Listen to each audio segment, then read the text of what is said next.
Hello everyone. Happy Friday. I thought I'd do a little stream tonight. Probably be relatively short. I'm not sure how long this will go on for because this game is very short. But if you haven't played this game, I suggest you do because it's amazing. And I thought I'd let everybody watch that opening because it's really nice. I like it very much. So let's get started with What Remains of Edith Finch.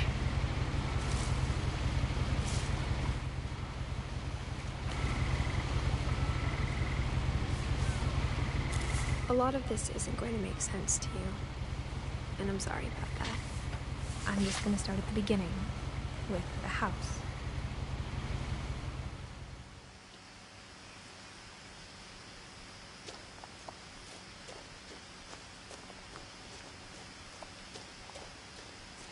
There's the house. I lived here until I was 11, but I wasn't allowed inside half the rooms.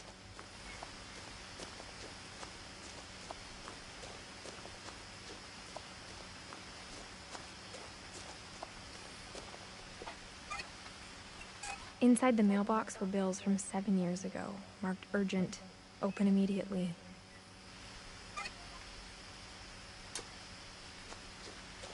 I hadn't been back since my brother Lewis's funeral.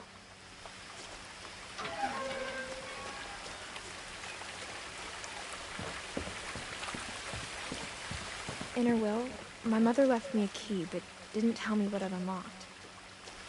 Maybe she thought I'd know, or she thought that the mystery would be enough to bring me back.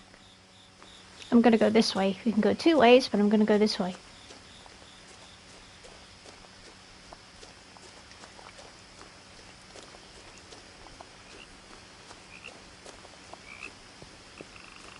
The truth is, even after I inherited the house, I never thought I'd come back to it. But now I had questions about my family that only the house knew the answers to.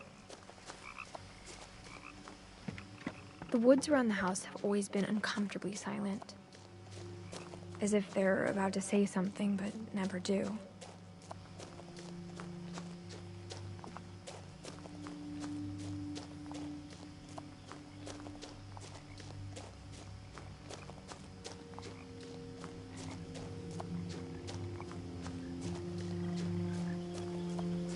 The house was exactly like I remembered it, the way I'd been dreaming about it.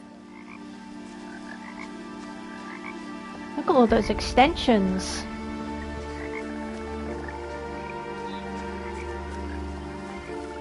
As a child, the house made me uncomfortable in a way I couldn't put into words. Now, as a 17-year-old, I knew exactly what those words were. I was afraid of the house. I wouldn't want to live up the top up there. I bet when it's windy it shakes a lot.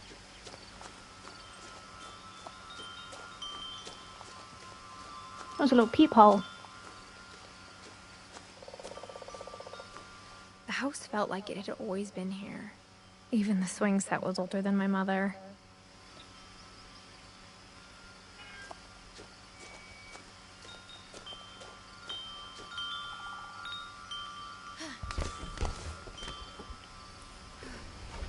Crawling through the doggy door used to be a lot easier when I was 11.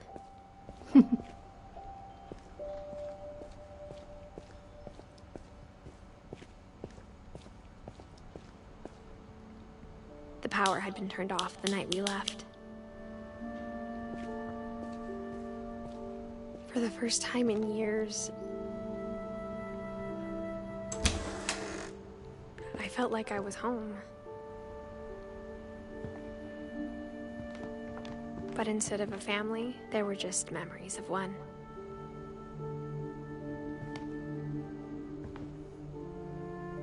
Aww. Like how only one restaurant would deliver to our house, so we had Chinese a lot.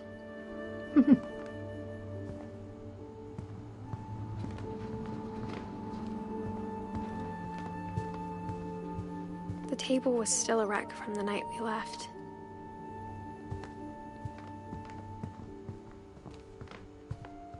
It was like a bomb had gone off, killing everyone but sparing the furniture. My mom was the only one of us who could imagine Great-Grandma Edie living in a nursing home.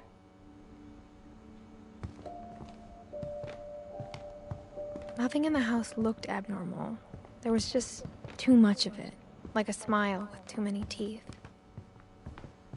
Even the fireplace had a story. Edie told me the bricks came from the original house, after it sank.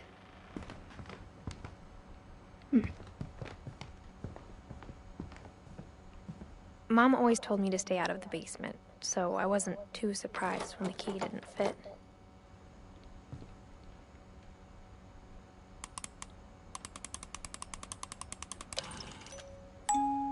Great-Grandpa Sven built a music box for Barbara, along with the rest of the house.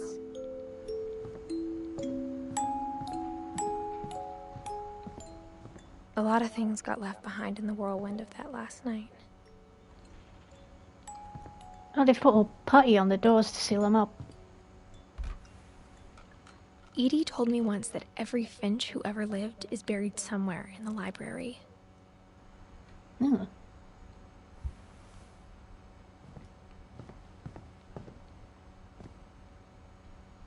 After Milton disappeared, Mom sealed up all the bedrooms. Then Edie retaliated and drilled peepholes.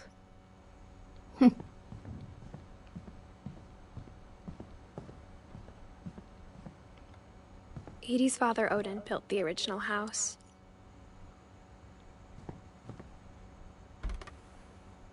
Barbara was a child star for 2 years, until America grew out of it.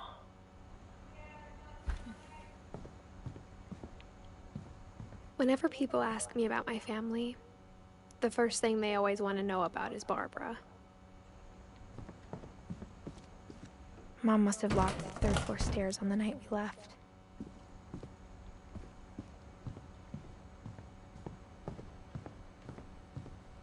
Oh, here's some more rooms. The last time I was in Edith Sr.'s room, I was 10 and she was painting my portrait.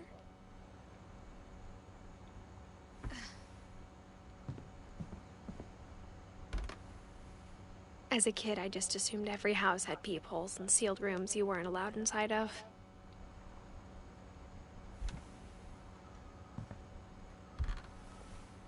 My Grandpa Sam spent 7 years sharing a room with his dead brother, Calvin.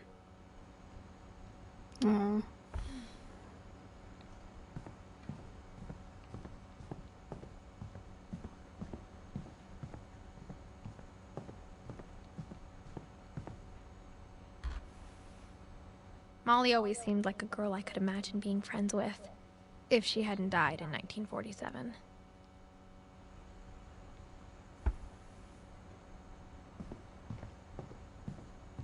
I spent a lot of time playing in Great Uncle Walter's room. I think my mom sometimes regretted not sealing it up. I like the wallpaper. Lewis told me there were secret passages, but I never believed him.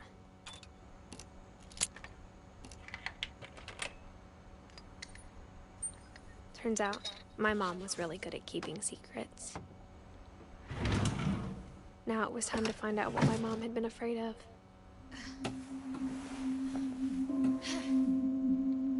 From the paintings on the wall, it was clear my brother Milton had been here before me. Reading this, maybe it sounds like I had a plan, but I had no idea what was behind that door. Nope, we're in Molly's room. Just like I had no idea where all this was gonna lead. I grew up looking at Molly's room. Molly's gerbil had a tiny bedroom with its own even tinier gerbil cage. Skip the subtitles, didn't I? Never mind. Whoop.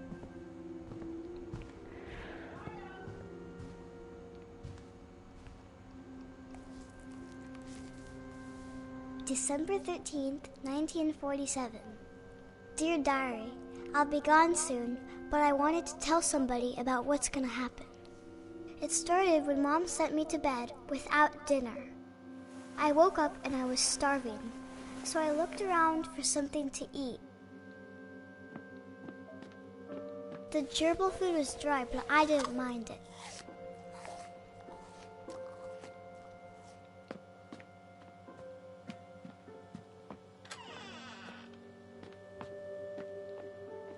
I kept eating and eating.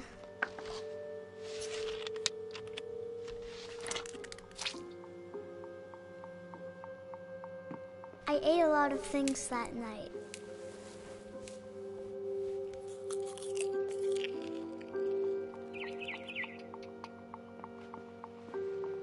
Then I heard chirping outside my window. It was a barn swallow going back to her nest. I reached out for her.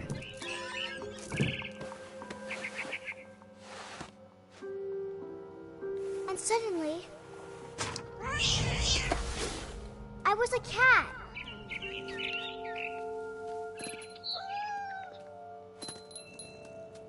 I tried to be quiet, but the bird was really scared.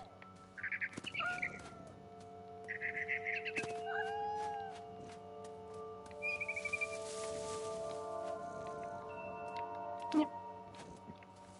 Oh, there we go.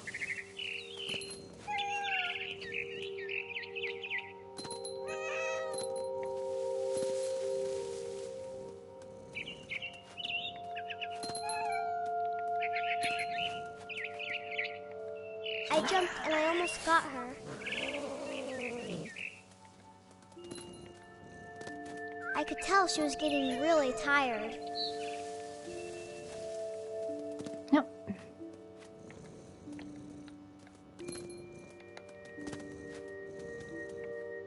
There we go. Now I was up in the big tree. I promised Dad I wouldn't climb it anymore. All I cared about was eating that mama bird. I gobbled her up. And suddenly, I was an owl. First, all I heard was the wind. Then I heard little teeth nibbling in the grass.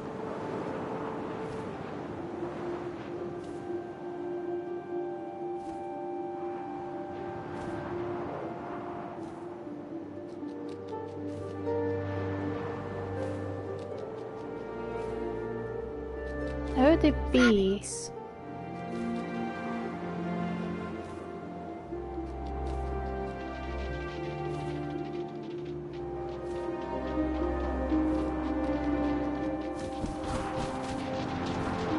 Oh, dang it! Got under me. Doesn't help that I can't see. There we go. Oh, got it. I imagined his face looking up and seeing mine through my talons.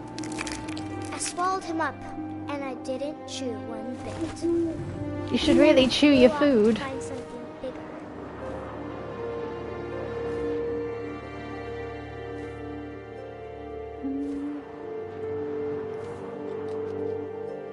A mama rabbit.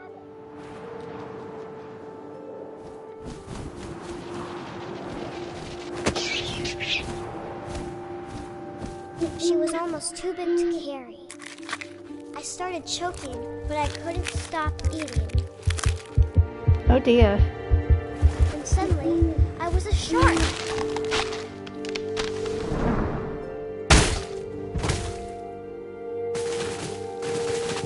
Oh god.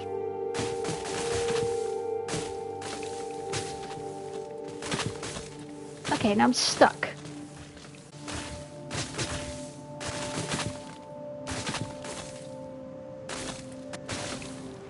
I rolled off a cliff and into the ocean. Now, I was hungrier than ever.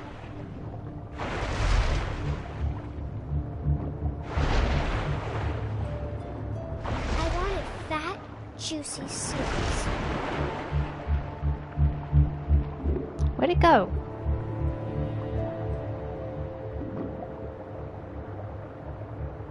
What? Am I stupid? Where'd it go? Oh.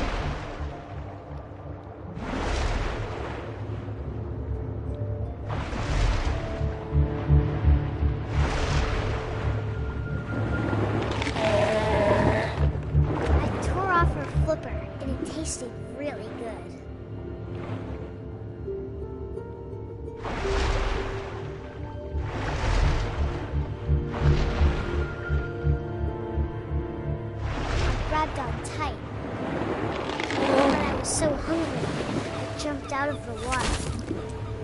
When I opened my eyes, everything had changed. Now I was a monster, and I smelled people everywhere.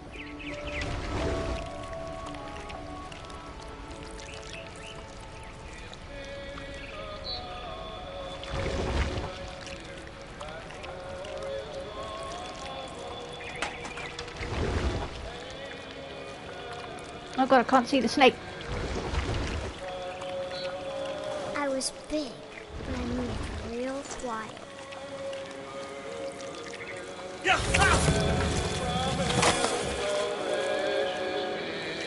Oh dear.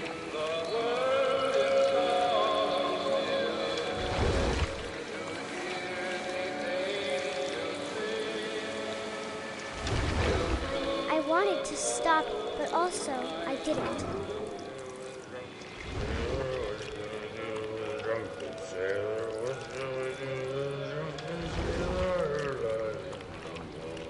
At least I say early instead of early. I'm gonna have to interrupt. Sorry. But I'm hungry.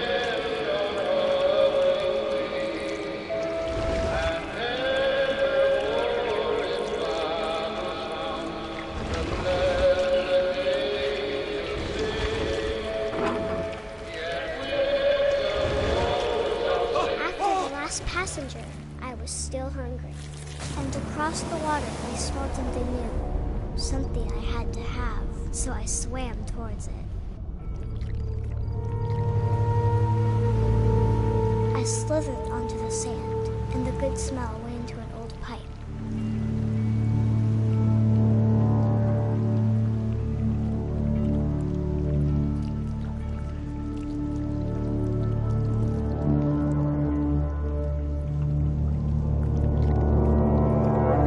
Oh, jeez.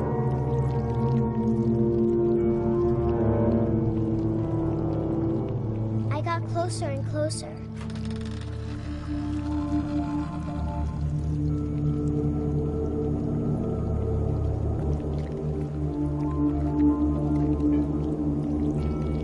All my stomach started growling.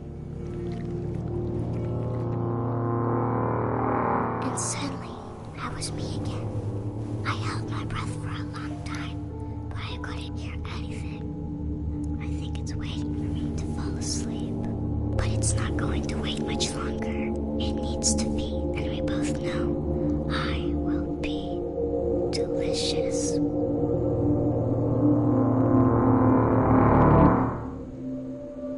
It's a little bit weird.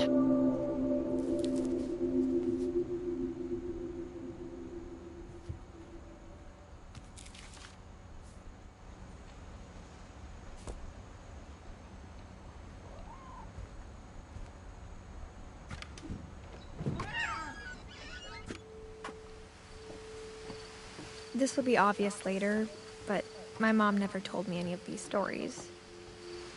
Edie would have, but Mom didn't like bringing up the past. Though, when we adopted a stray kitten, she was the one who named it Molly. I spent a lot of time in Great-Grandma Edie's room. Her room was like a museum.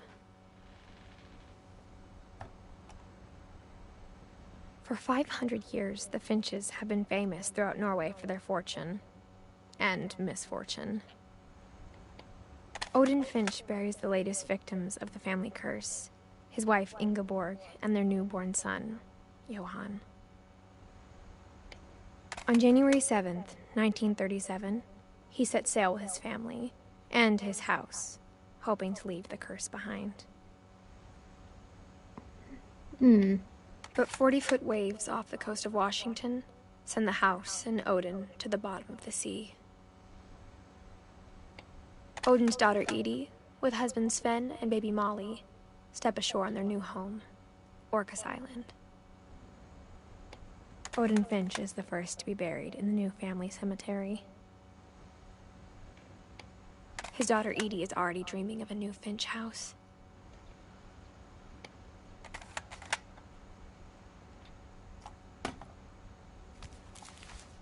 Oh, there we go. Whatever's wrong with this family, it goes back a long ways.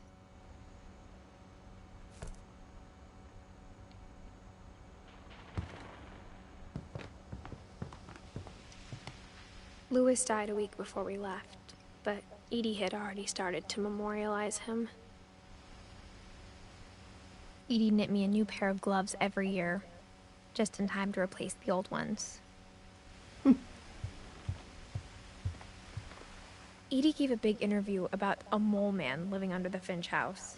My mom was furious. Sounds like an interesting story, though. I hadn't thought of myself as Edith Jr. for a long, long time. One summer, they evacuated the island, but Edie refused to go. For a few weeks, she was a celebrity.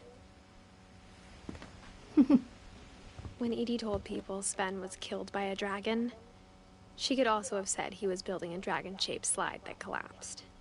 She could have, but she didn't. Even in her 90s, sometimes Edie seemed a lot younger than my mother. Ugh, pink rug. The only trace Grandpa Sam's first wife Kay left on the house was the pink bathroom. It was a pretty big trace. Clearly.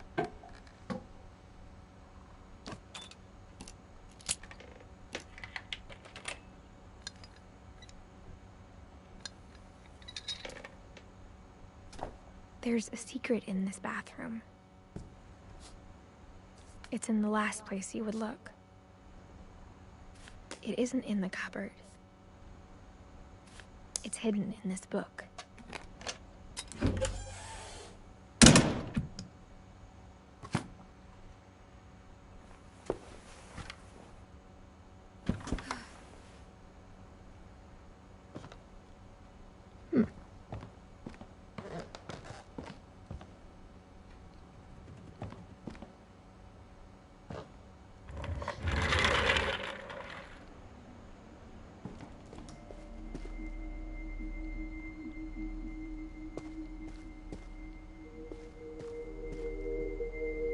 I knew Grandpa Sam had a twin, and that he never talked about him. I guess my grandpa didn't like history any more than my mom did.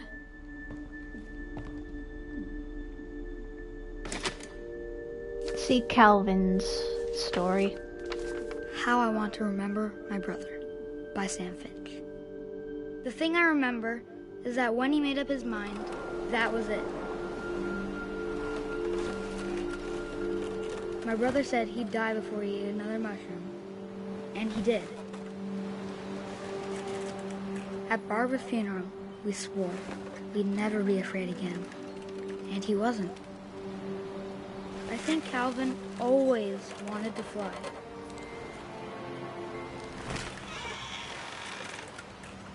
Sam! Calvin! Dinner's ready! Coming! But that day, he finally made up his mind to do it. Oh boy. I told him going around was impossible. Maybe if I hadn't said that.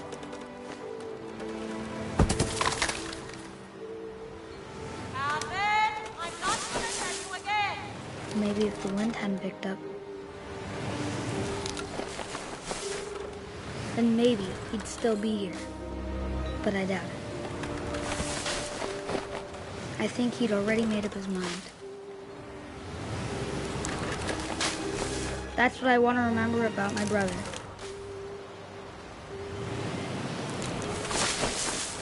God.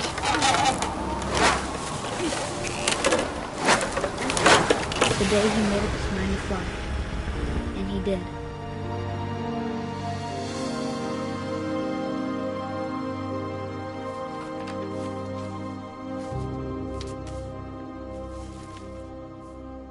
Poor Calvin. Calvin's story felt strangely familiar.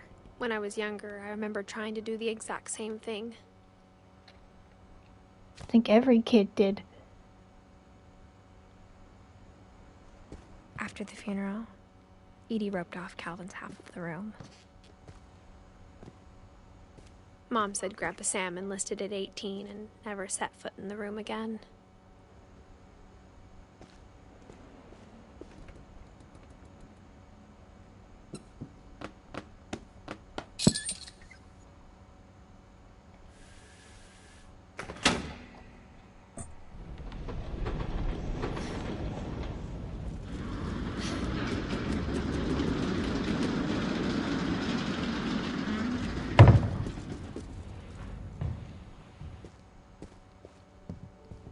passages were a pretty tight fit. They'd obviously been built for smaller hands and bellies.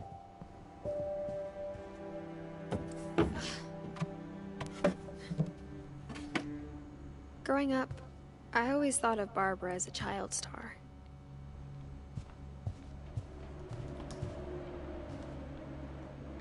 That's cake. I Fairly never thought old about cake. how hard it must have been for her afterwards.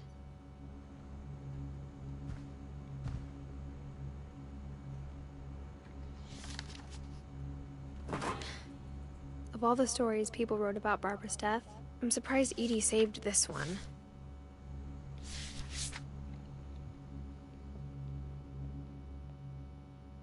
Old Jack here with another ghastly tale inspired by America's most unfortunate family. I'm calling it The Surprise Ending of Barbara Finch. As a child star, Barbara was famous for her scream. Now at 16, she was all washed up. A has-been. But in a lucky break, she'd been asked to perform her signature scream at a local convention for monster movie fans. It was just the boost her career needed. Unfortunately, her scream hadn't aged well. Getting better. I think you just need the right motivation. Her biggest fan and current boyfriend, Rick, was about to demonstrate. It was Barbara's father, Sven. He'd slipped into a table saw and had to be rushed to the emergency room. Oh. So Barbara got stuck babysitting her youngest brother, Walter. Her convention comeback was cancelled. Okay, I'm hearing frustration, but I'm not hearing terror. What if I tried... A gang of hoodlums in Halloween masks have been terrorizing Orcas Island tonight. Police are urging residents to... That came from the basement. You're right! Also, I loved your delivery on that. Why is your basement door locked? Because my dad likes making puzzles and secret passages. There's a key hidden in the music box. The secret is to keep winding and winding until finally the key pops out. Thanks, babe. I'll be back in a sec. 20 minutes later, Rick hadn't returned. So Barbara went to look for him, right on cue. She reached for the music box. And as she wound the key, she listened for Rick, but the house was silent.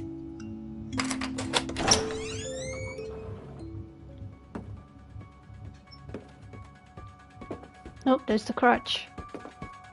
She found Rick's crutch and imagined the worst.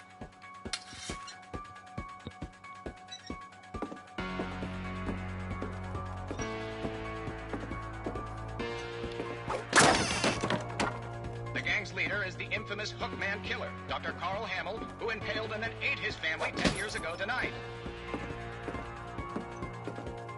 The old fridge rattled and grew still.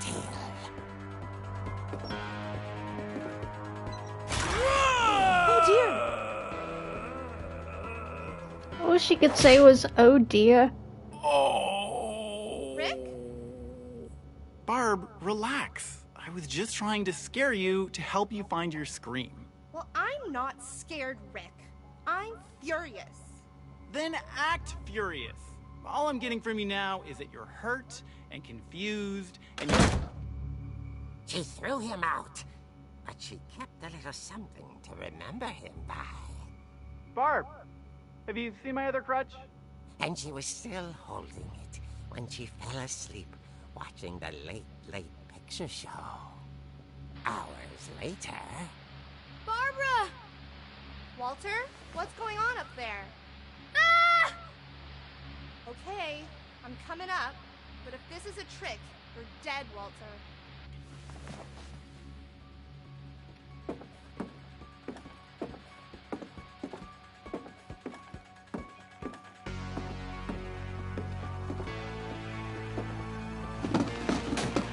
Oh.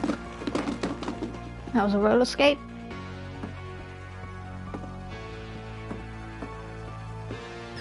Walter, are you there? Walter had vanished, but his bedside radio was still on. Orcas Island police describe the man as 6 feet tall, with a steel hook for a hand. Residents are urged to lock all doors and windows and notify the police of any suspicious activity. Barbara turned, saw the hook man, and was speechless. He was quite smashing.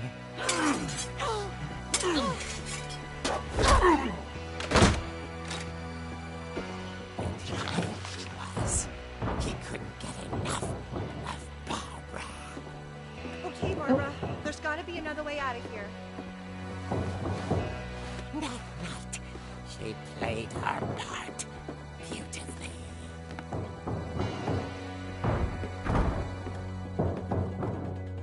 Oh, we're in Molly's room.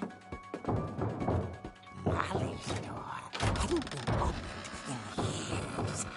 The hinges grow.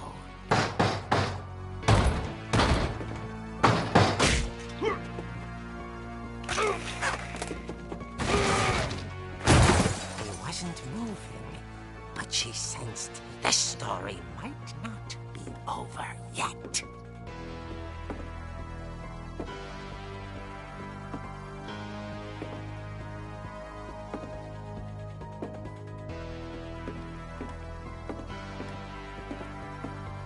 He's gone.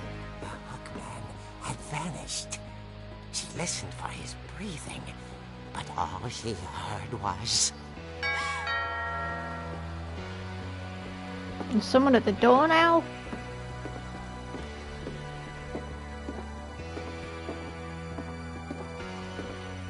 Someone at the door was dying to speak to young Barbara. At the door, she heard whispering. It was coming from inside the house. Inside? Oh dear. Oh dear, again.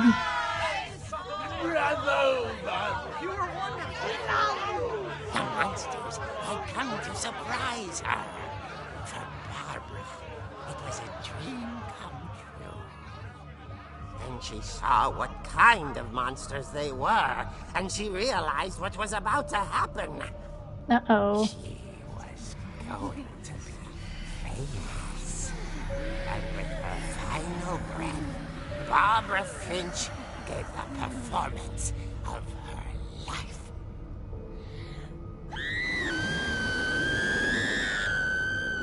I wasn't there myself, but I hear Barbara was magnificent.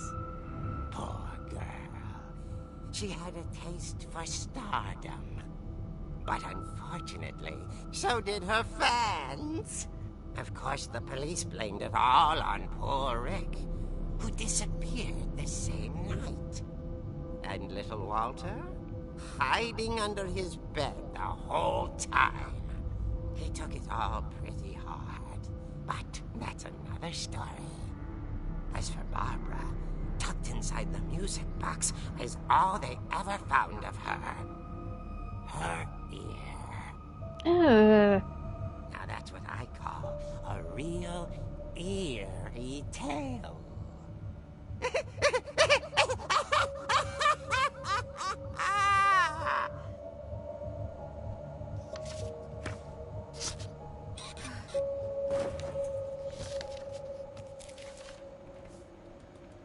Edie told me all Barbara wanted was to be remembered, as absurd as that comic was. Maybe what Edie saw was a happy ending.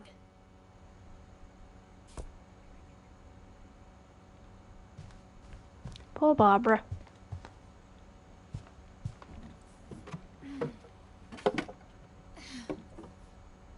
I guess now I know why Mom didn't like me playing with the music box.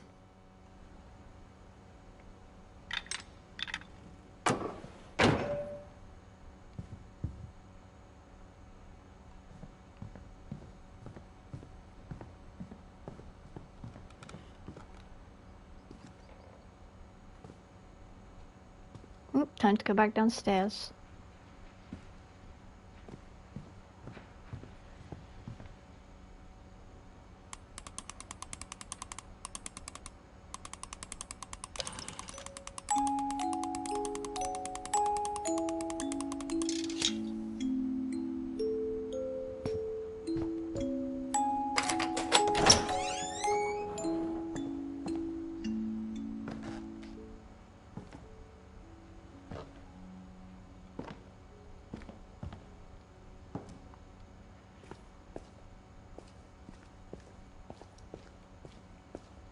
Mom said the basement was off limits, unless I wanted another tetanus shot.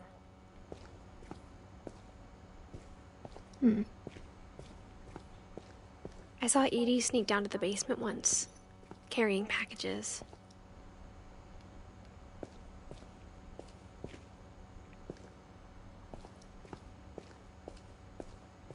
I thought maybe she was hiding presents.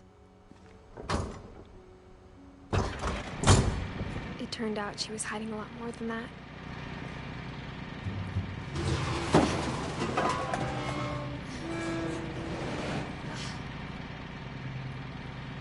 I remember asking Mom once about where Walter had gone. She said after Barbara died, he got as far away as he could. If there's a pattern in all these stories, I think it's that none of us has gotten very far.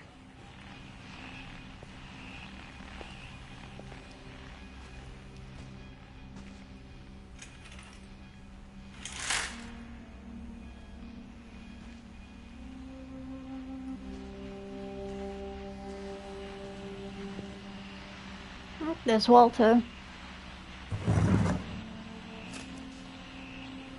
Goodbye, everyone. I can't believe I've been down here for 30 years. On that first day, after the shaking started, I didn't think I'd survive a week.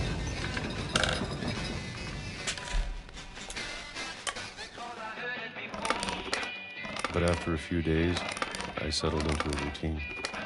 That's what kept me sane. Having a schedule, living for today. I always expected to be dead tomorrow. But if you wait long enough, you get used to anything. Oh, it fell again. Even a monster on the other side of a door starts to feel normal. Almost friendly.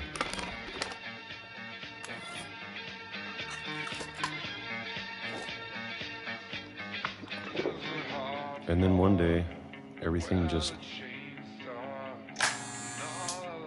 stopped.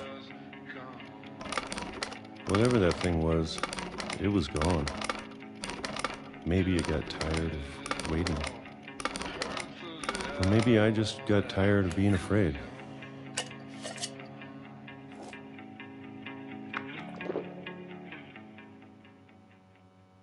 It's been a week now, the longest in 30 years.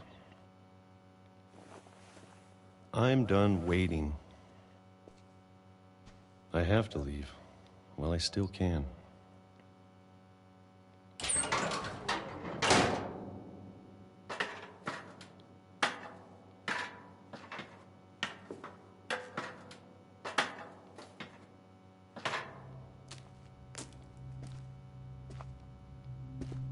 I know it's out there somewhere.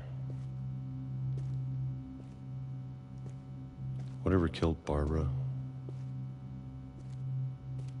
and Molly and Calvin. Maybe this is all a mistake. But I need to stop living the same day, even if it kills me.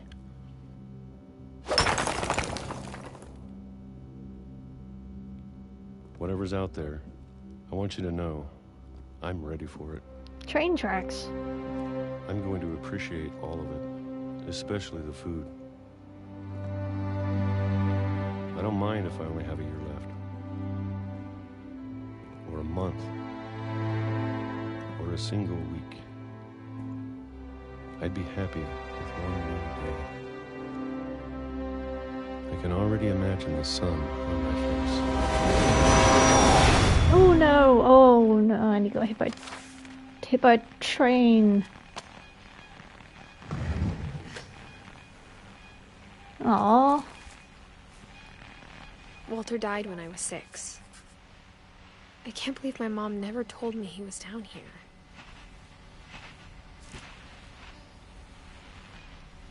I'm sure my mom was trying to protect me.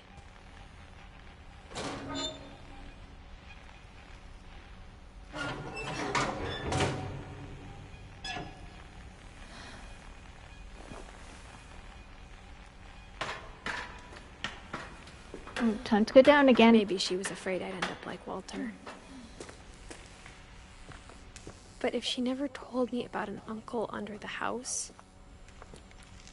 I can only imagine what else she was hiding. I don't want to make the same mistakes she made. Trying to bury something that's still alive.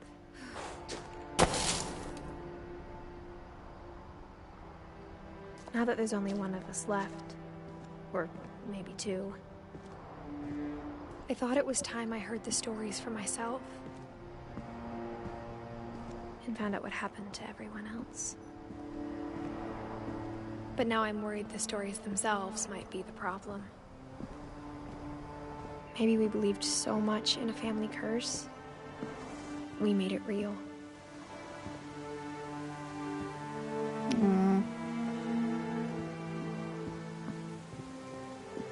But wait, the train...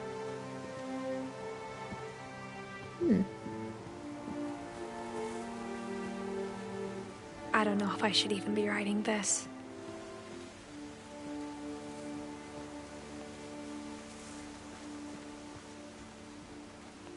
Maybe it'd be better if all this just died with me.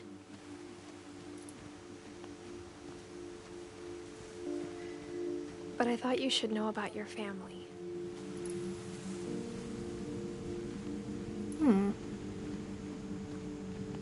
Well, And there's the history house. you're a part of. The house that's sunk.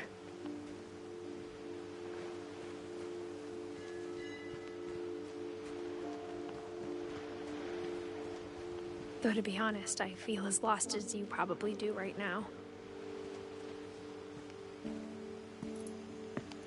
I think the people in these stories believed them, for what that's worth.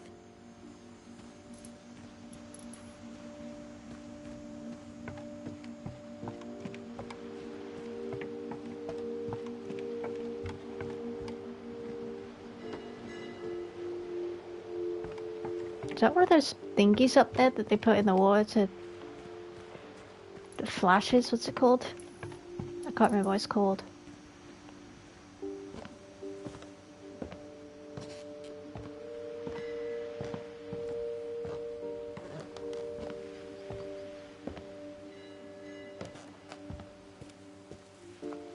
And when you look at the house, that history of imagination and stubbornness and madness, any of it seems possible.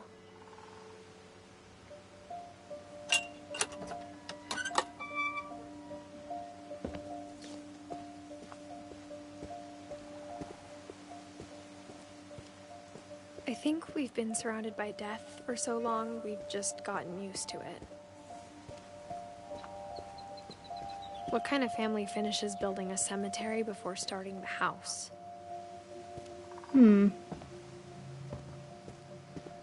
That's kind of a pretty good question. It's embarrassing for me to admit this, but the pet cemetery made me more uncomfortable than the human one. 3 of the gerbils were mine, and 2 had been my fault.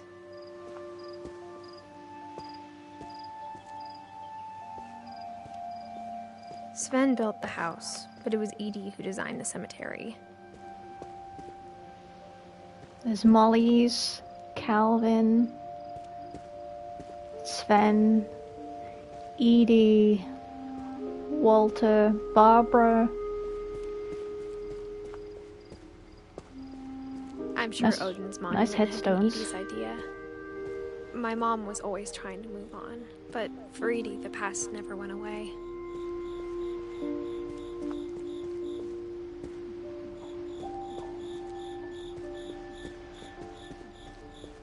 She could see it poking out of the water at low tide.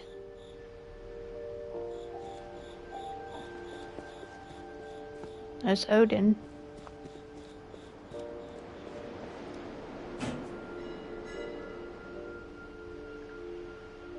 Edie said she dreamed about the old house every night. Yeah, see, there's like a thing there. I don't know what you call those.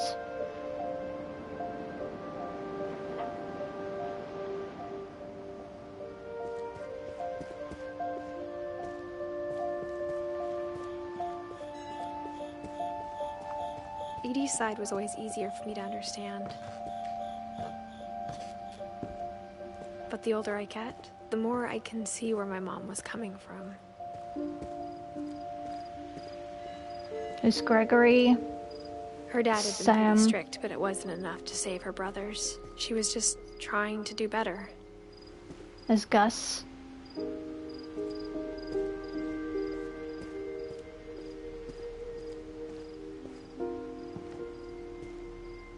She lost 2 of her brothers, just like I did. I get why she tried so hard to protect us. We never found Milton's body, so my mom insisted we were putting up a monument, not a tombstone. There's Sanjay, Milton, and Lewis. There's so many things I wish I could ask my mom now. Part of me thinks this is what she wanted all along. For me to come back someday and find everything out for myself.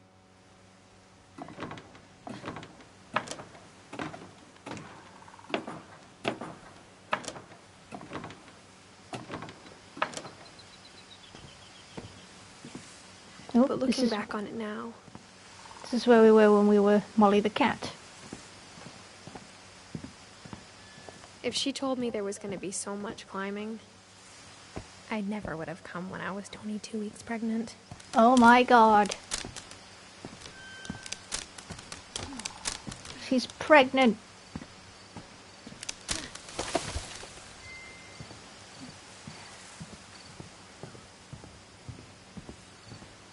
Guess what she meant by 1, maybe 2. I never met Grandpa Sam, but I think he and my mom had a lot in common.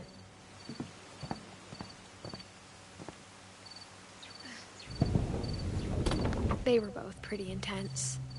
You see the stuff? Oh, you can. There's the baby tummy. There it is. Instead of hiding from death, Sam seemed to go out of his way to meet it. Oh, yeah, he was in the military, wasn't he, Sam? Is there anything over here?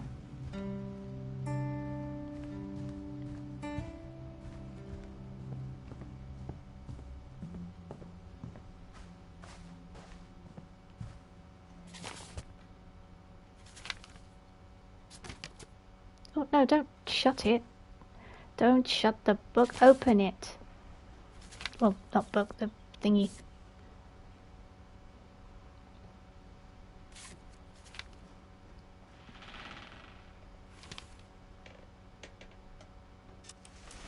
Dawn, I promise, you'll never forget this weekend. Yes, sir. These memories are gonna last a lifetime. Hmm?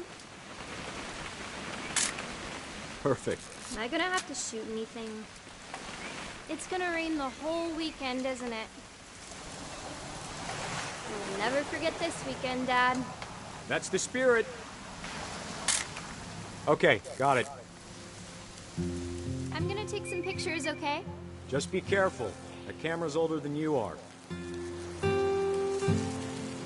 Turn this down a bit. It's a bit loud in my ears. You're right, Dad. It's starting to clear up. Still freezing, though. Definitely should not. Hey! That's a keeper.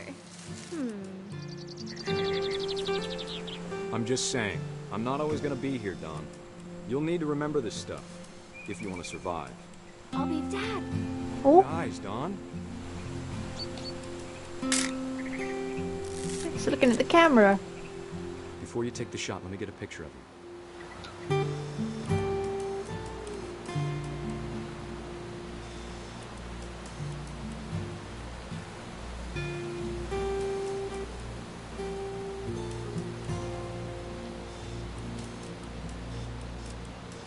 What am I supposed to be doing again? Oh, there she is. I... Just breathe. Turn off your imagination. Focus on your target.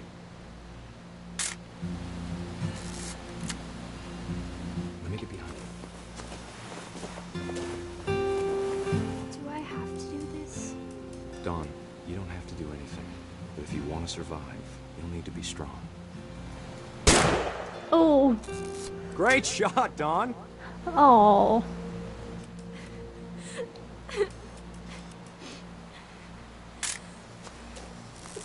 I'm proud of you, Dawn. Always remember that, okay? Dad, it's twitching. I think That's it's totally normal, Dawn. Just focus on the camera.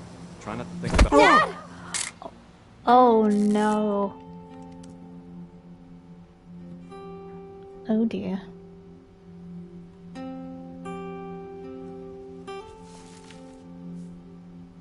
Of all these stories, that's the one I wish most that my mom had told me.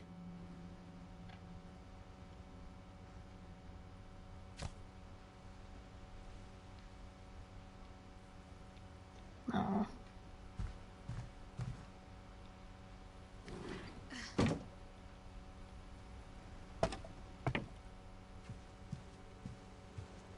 Now where are we?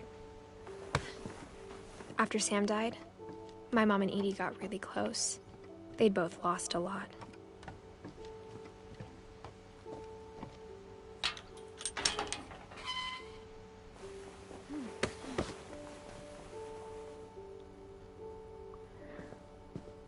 Oh, baby Gregory.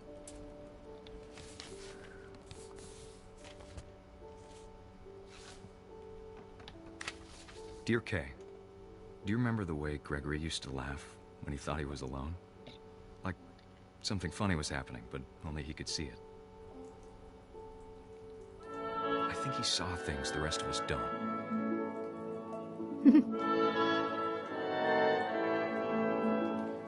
So can I let it go? Nope.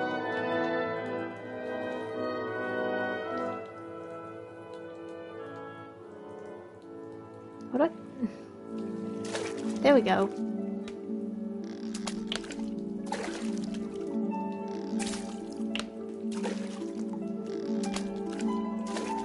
Watch over, Gregory. It's time to... Hold on, sweetie. Hello? Sam, I told you I don't want to talk right now. I wonder what he saw. Oh. What his world was like.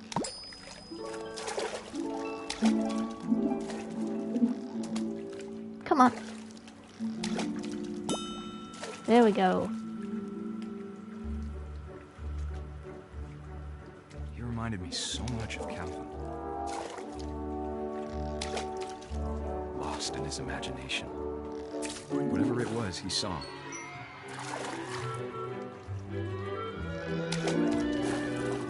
Oh.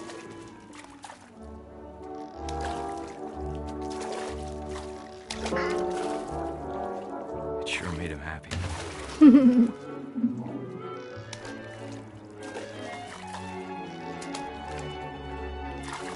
Oh.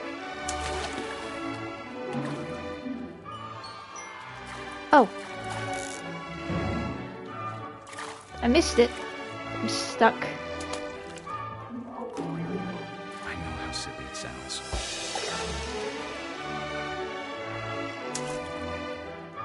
But I worried about a baby being too happy.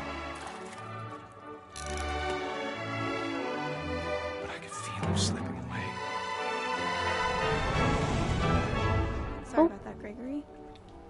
I know you did everything you could.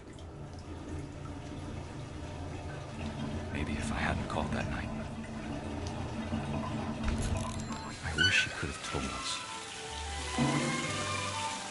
About the world he saw.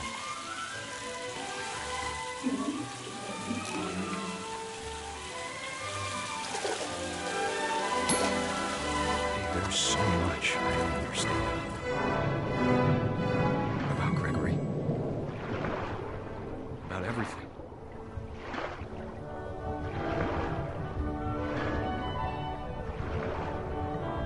But I know what happened wasn't your fault.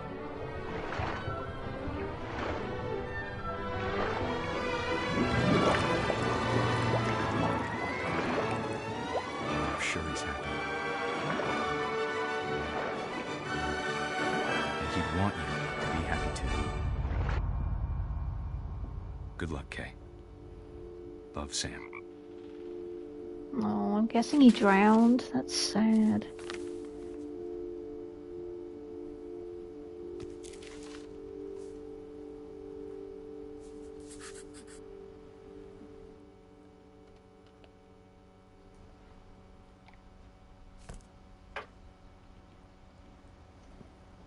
Oh, hang on a second.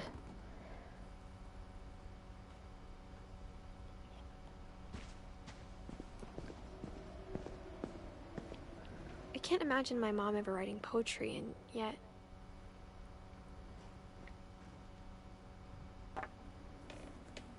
A poem for Gus, who always said the wedding was a bad idea. Our father never hit us kids, at least not very hard, before the day my brother said with teenage disregard that he'd be dead before he'd see a wedding in our yard.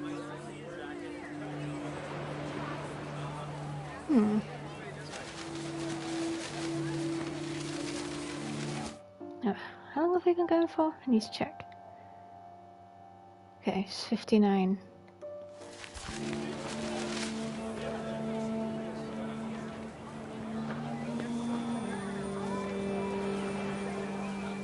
My father made him come, of course, but Gus stood far apart, just flew his kite and bottled up the storm inside his heart.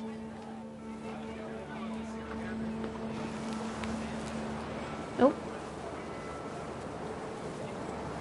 I tried to talk him out of it, but though he'd never met her, we don't need a stepmom, were the words that I now pronounce you husband and wife. You may kiss the bride.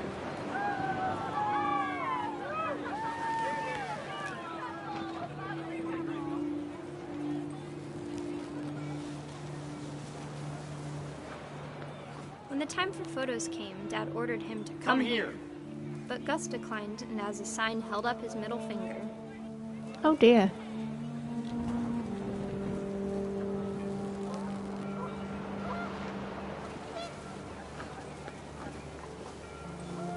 The wind picked up, and panicked geese appeared and quickly went. But all the humans did that day was go inside the tent.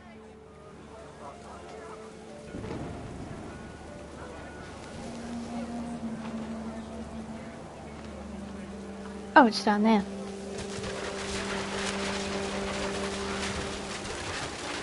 The rain came down in buckets then, but no one seemed afraid that nature might destroy the tent our dad had crudely made.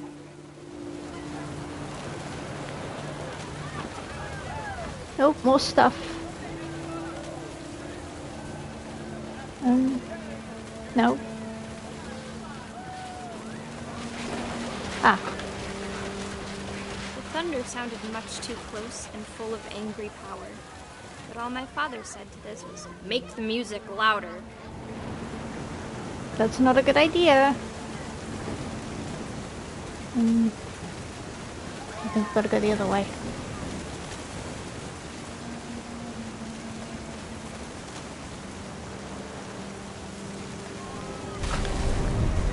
Oh dear.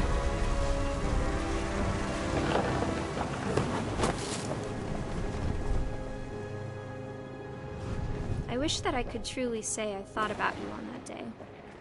Out there on the beach alone, just you, the wind, the sea and foam. But I didn't, until we found you.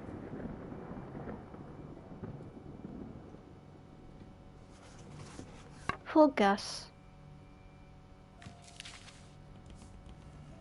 She never talked about him, but Mom told me once if I was a boy, they were going to name me Gus.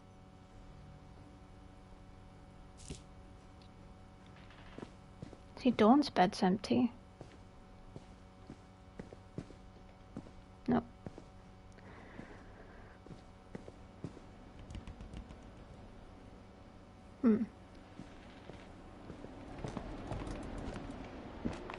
My mom moved up to the loft after her brothers died. At the time, it was as far away as she could get.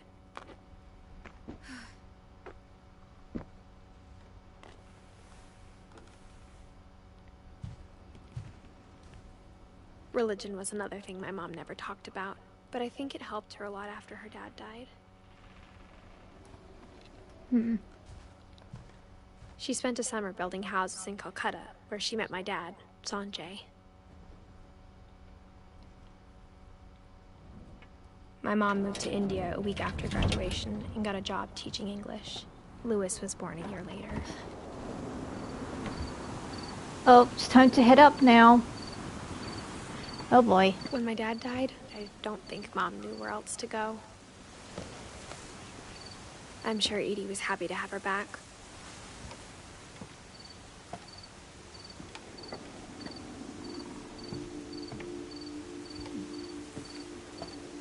The house had to get a little bigger, but Edie was used to that.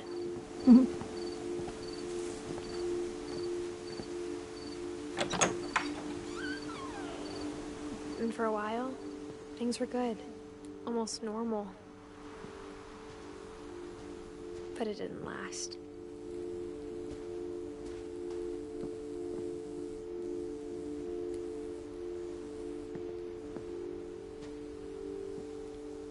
She wrote a book. Didn't know that. The beginning of the end was Milton's 10th birthday, when Edie gave him a castle.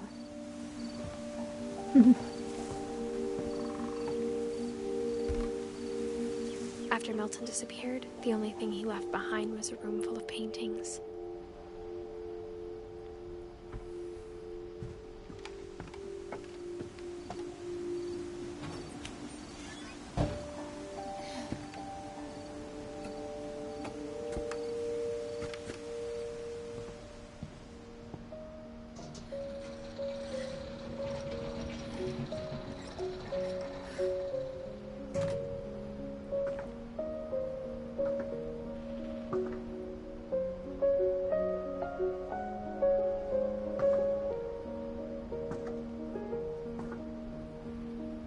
Like the chair. Milton Finch in The Magic Paintbrush. Oh, this is one of those flippy things. I like these. Oh.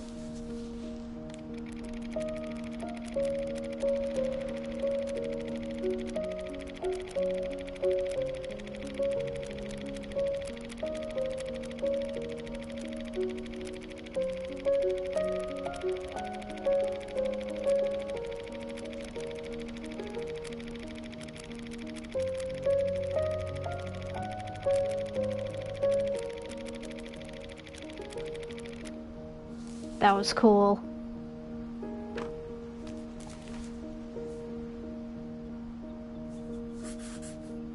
I was 4 when Milton disappeared. I love those little flip books. Mom spent months searching for my brother. Then she sealed the doors.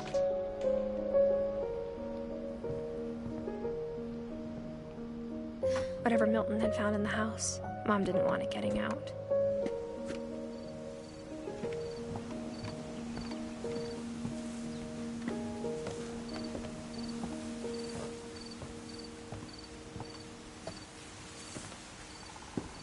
Mom definitely blamed Edie, but I think Louis blamed himself. After he graduated, he just spent more and more time in his room. Until Mom got him a job at the cannery.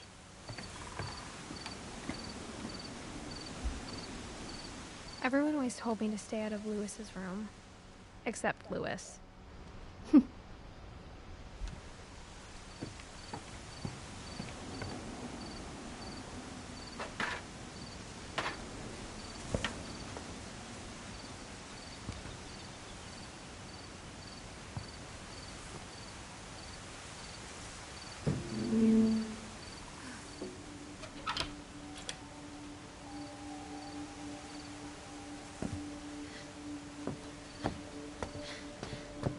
Lewis's room smelled very, very familiar.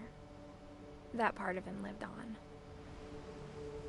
Lewis and I spent a lot of time playing games together, but he was surprisingly bad at them. He died a lot. Sounds like me. I suck at games.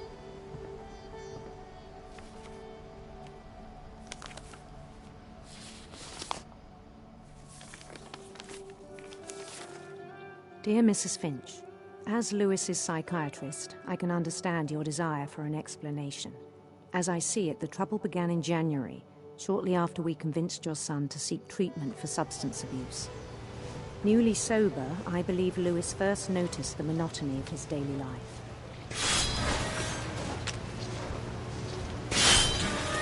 Oh. He kept working at the cannery, but he withdrew part of himself. In our sessions, I saw the same behavior.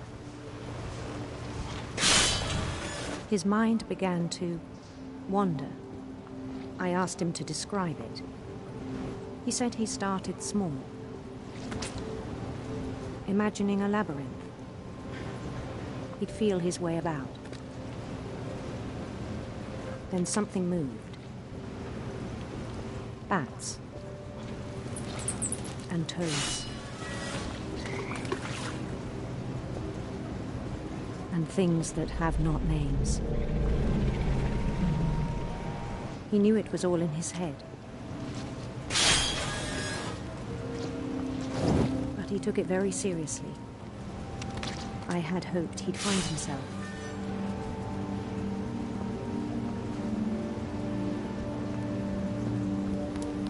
But he found something more. I worried about him then. Daydreaming at the cannery. I spoke with his boss. But he said Lewis had become a model employee. Methodical, tireless, focused. Like a whole new Lewis. So I let him go on.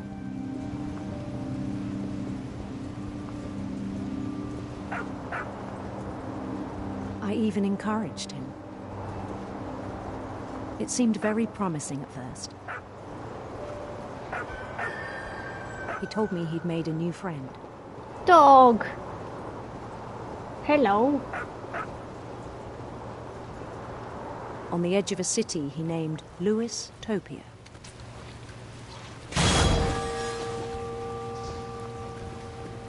He built the city up slowly, brick by brick.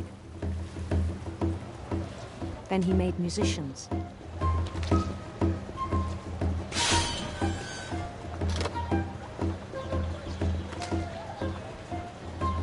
And songs for them to play. He talked about starting a band. And he was always humming something. Every day his imagination grew stronger.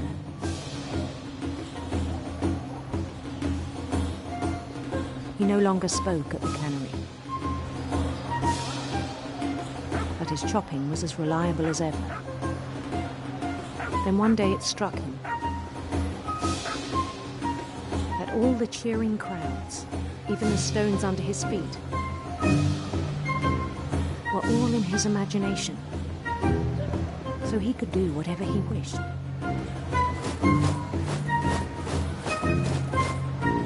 He held an election for mayor. And he won.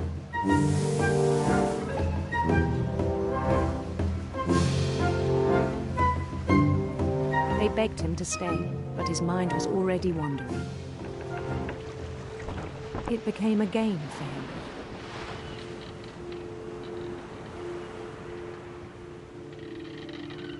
He'd conquer a city, then immediately push on. New Lewis here. Keep chopping fish, more will appear, so I'm going to have to leave it like this. St. Louis. He started drifting away from our reality.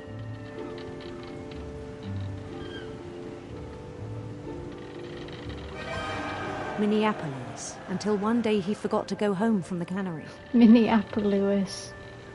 Even as his mother pleaded with him, part of Lewis kept sailing on.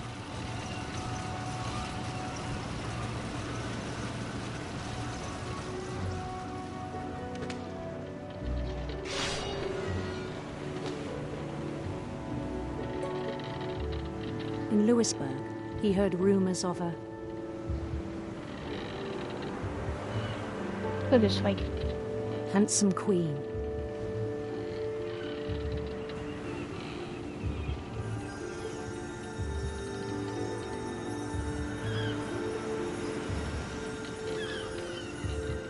The queen was on her own quest for... Go the opposite way. Sinister serpents.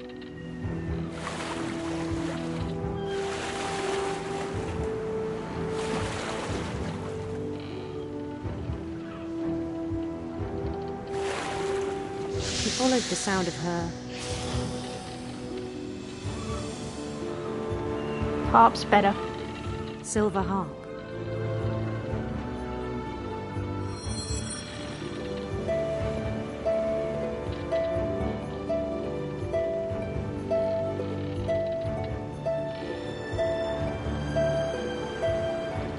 His chase led him to a golden palace east of the sun and west of the moon. Even then, his logic remained sound. He knew the world was all in his imagination.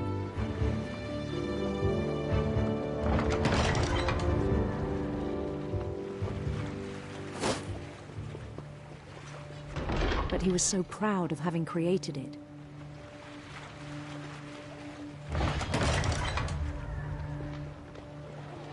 In his own eyes, he'd become something greater than a king.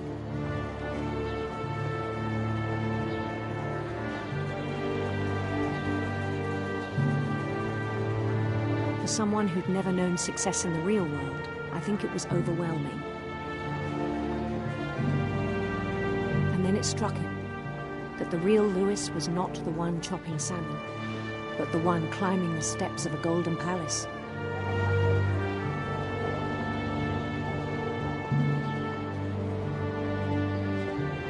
My imagination is as real as my body, he told me. It was hard to argue with him.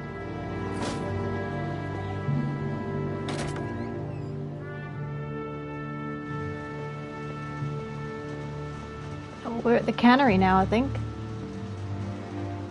He began to forget the world we know.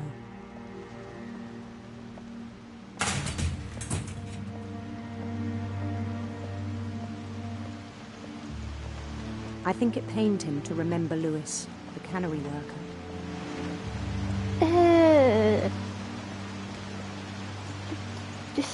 Oh, that's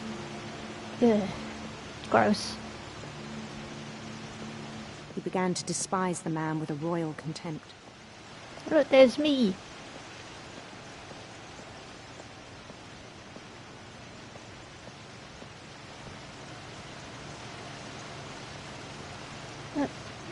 He's not even chopping any fish. I still thought I could save him. Even after he said he was being crowned king over all the lands of wonder. The palace would be packed with his companions.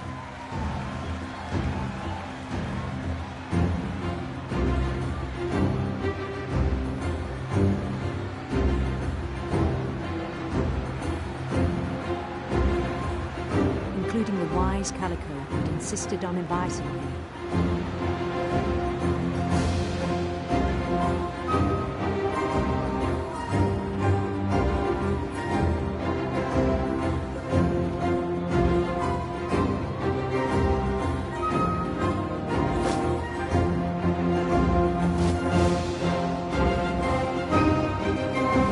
His queen waited, holding his crown.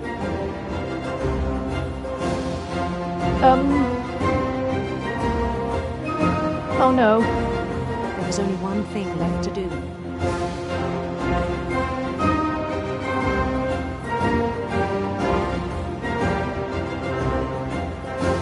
End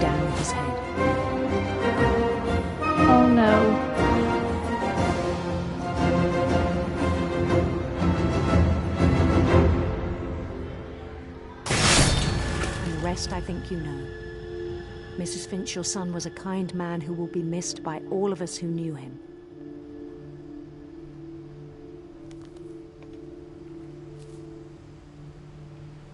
That wasn't great. My brother was really cool. I wish you could have met him. He's got a pretty good imagination.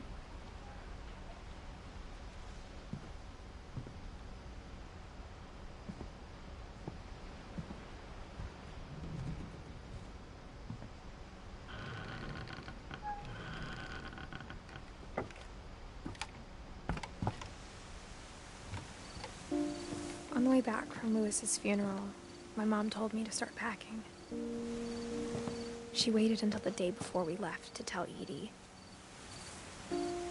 I'm not sure if she wanted to make it easier or harder.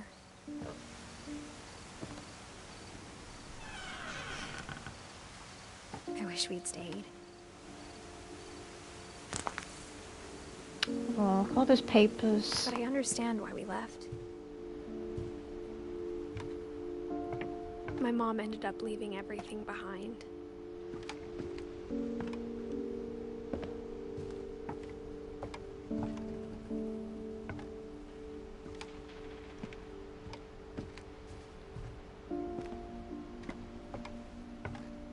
There's a bunch of Dawn's books.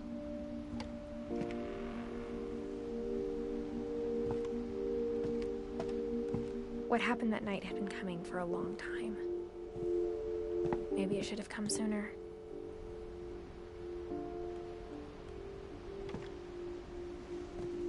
There's that little origami bird, that's cute. But it had to end one way or another. All that's left now is to tell you about that last night.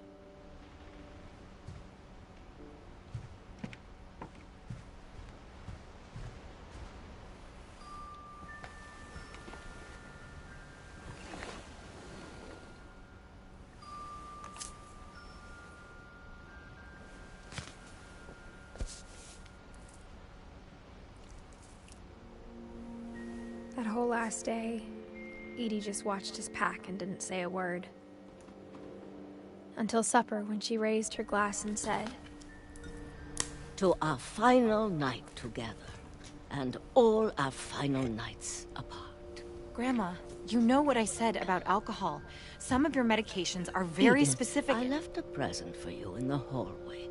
Why don't you go open it? The grown-ups have to argue now. I'm sorry, you're right. We're all leaving tomorrow. Let's just enjoy our last... I'm not leaving. Edith, you're excused.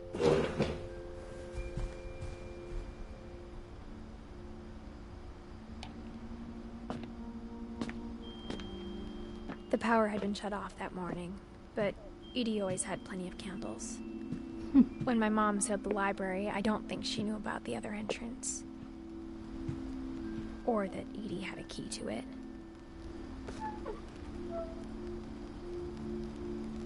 Oh, here we go.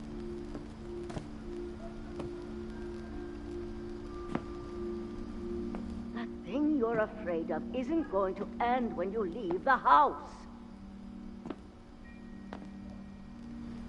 Edith has a right to know these stories.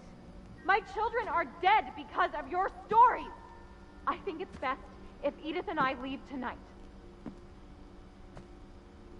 We'll have the nursing home send a van for you in the morning. Okay?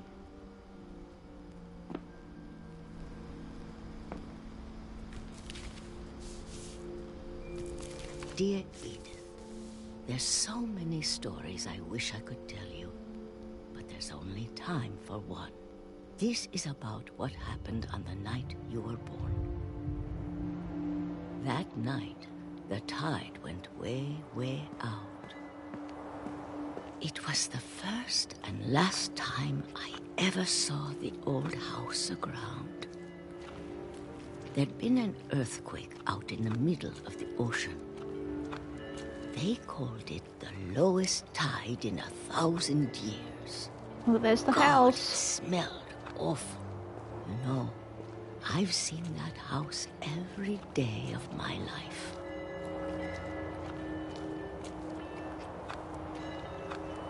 never thought I'd go back to it. When the fog rolled in, I lost my way.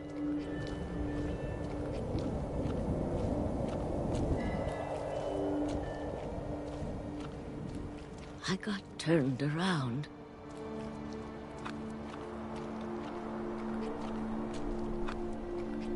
I think I'm supposed to turn around. I started seeing things. Dear.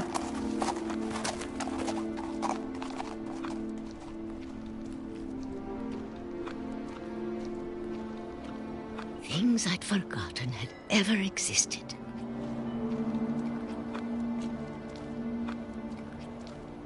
Oh. But when I saw them, they felt like old friends. That night, a lot of things came back to me. Or maybe I came back to them.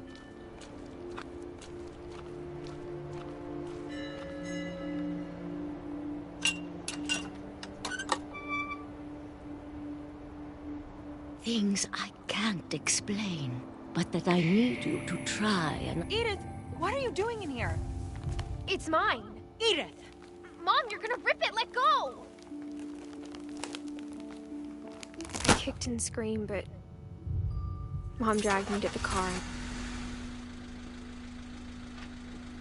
I never saw Great-Grandma Edie again. Oh. Well... The next morning, the van came to pick her up, but she was already gone. After that, we moved around a lot.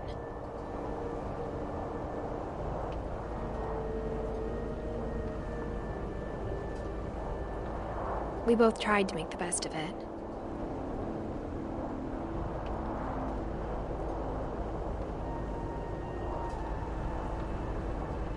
A few years went by.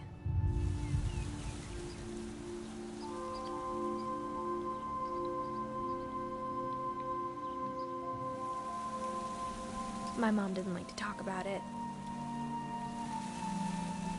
But she started getting sick a lot.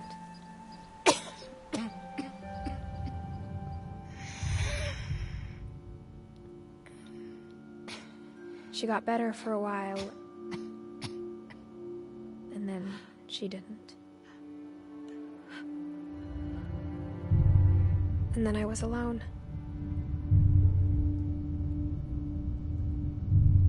The last Finch left alive.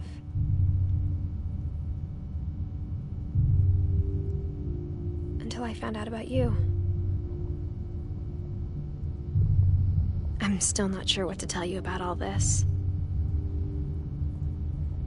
If we lived forever, maybe we'd have time to understand things. But as it is, I think the best we can do is try to open our eyes. And appreciate how strange and brief all of this is.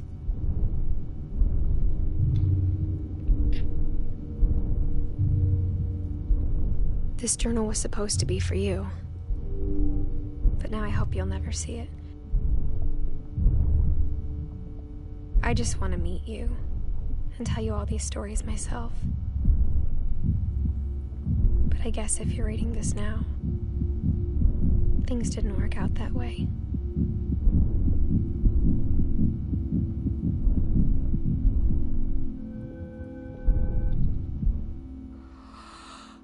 This is where your story begins. I'm sorry I won't be there to see it. It's a lot to ask, but I don't want you to be sad that I'm gone.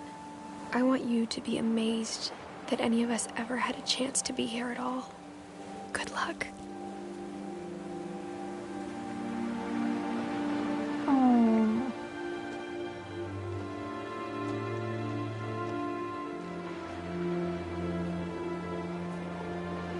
Poor kid.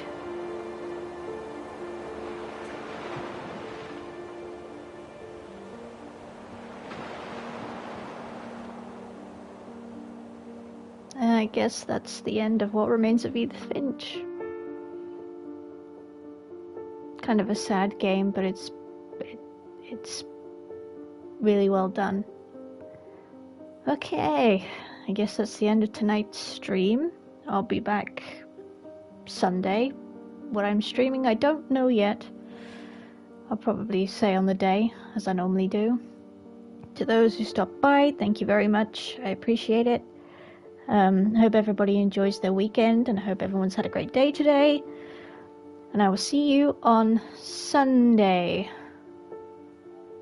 Bye, friends. Take care of yourselves, okay? Bye-bye.